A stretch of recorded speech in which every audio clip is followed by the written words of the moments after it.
that this event signals transformation and growth. And that's exactly the moment we find ourselves in. The planets are aligned, and so are Europe and India. I'm here today with the whole College of Commissioners.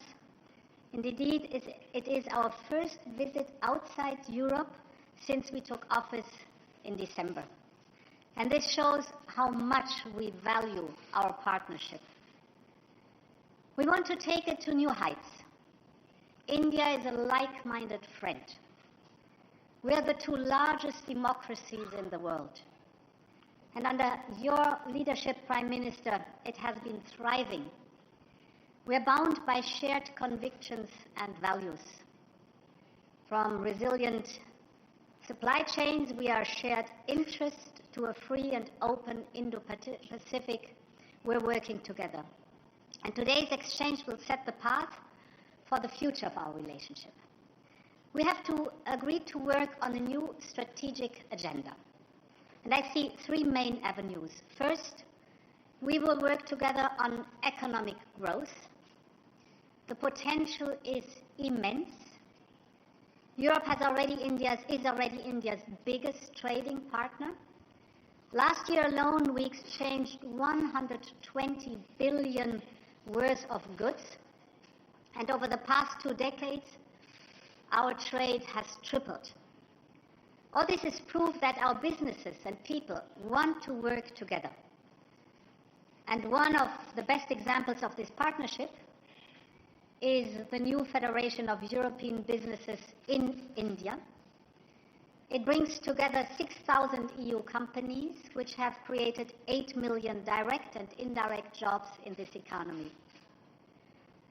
Now we have tasked our teams to build on this momentum and finalize our free trade agreement before the end of the year. We're expecting a lot of our trade negotiators. We told them they should surprise us. Now more than ever, the geopolitical content asks for decisive action.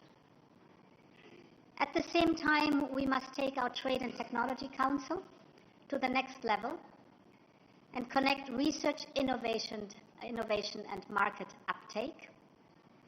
This allows us to tackle important economic challenges together and to build robust and diverse supply chains, such as, for example, in semiconductors, a very important topic we have been working intensively on.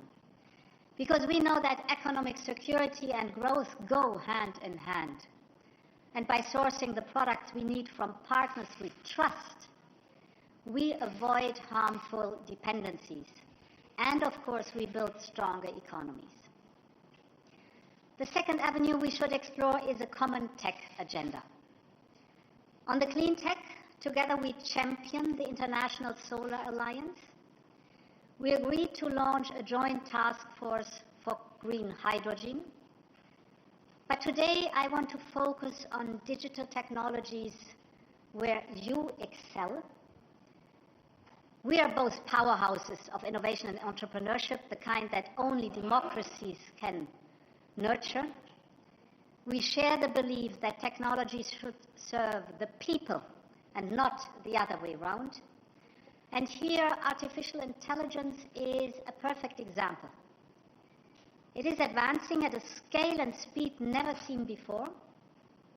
And dear Narendra, at the Paris AI Summit, you said, AI is writing the code of humanity. You're so right. I'm convinced that Europe and India working together can shape a future in which AI is a driver of a positive change in our economies and our societies.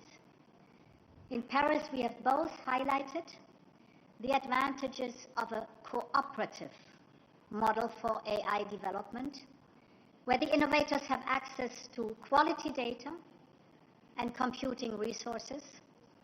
And I'm glad to note that AI is a major focus of the Trade and Technology Council. The European AI Office and India AI Mission also agree on deepening the cooperation. And we will apply AI in the areas of natural hazards, climate change, and bioinformatics. AI should be at the heart of our strategic agenda. And the next AI summit hosted by you, Prime Minister, will take us forward. You can count on the European Union that this summit is going to be a big success. Our cooperation in the digital is not limited, of course, to AI. We are aligning and aiming at interoperability of our two digital public infrastructures, which are actually the world's largest and the world's most advanced. India's Uttar and the EU digital wallet aim to offer public and private services to nearly 2 billion citizens. And interoperability of our digital identities will strengthen ties even more between India and the European Union. Our digital cooperation has also an ambitious industrial agenda. We are committed to strengthen cooperation in semiconductor R&D and manufacturing, and we are cooperating in the future of secure telecommunication networks. In particular, our industrial associations have agreed to closely cooperate on 6G. Of course, technology is only as good as the people who can use it. And that's why digital skills are so important, and this is a topic very close to my heart. People are essential for Europe's competitiveness, yet we face a gap, and India can help to close it. Let's increase students and skilled workers exchanges. Let's share expertise, talent, and experience. And the third avenue I see in deeper cooperation is deeper cooperation in security and defense. For Europe, India is a pillar of certainty in an increasingly uncertain world. We know that authoritarian states are getting bolder, ignoring borders, threatening peace at sea. Now is the time to step up our security and defense cooperation on land, at sea, and in space. For example, cybersecurity has never been as crucial as today. Our cyber dialogue offers a platform for effective cooperation and information exchanges, because threats are evolving, becoming more sophisticated by the day. Maritime security is just as essential. The Indian Ocean is a lifeline for global trade, and ensuring its security is vital, not just for India, but for the whole world. We should also explore expanding our joint naval exercises, building on our very successful cooperations in the Gulf of Guinea and the Red Sea. Finally, we should deepen cooperation in protecting the cables that ensure data connectivity between India and the European Union. And on defense, we see avenues of cooperation. India is looking in diversifying its military supply and access to new capabilities. So does Europe. So we both, India and the European Union, can be partner in this topic. Prime Minister, dear Narendra, ministers and commissioners, we're going back to Europe full with fresh ideas for the future of our cooperation. There's a lot of good work to do.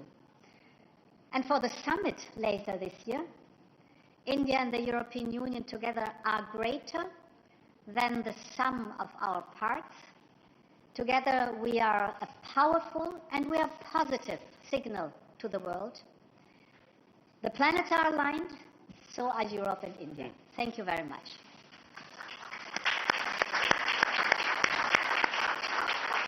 Thank you, ma'am. That concludes the press statements. Thank you for your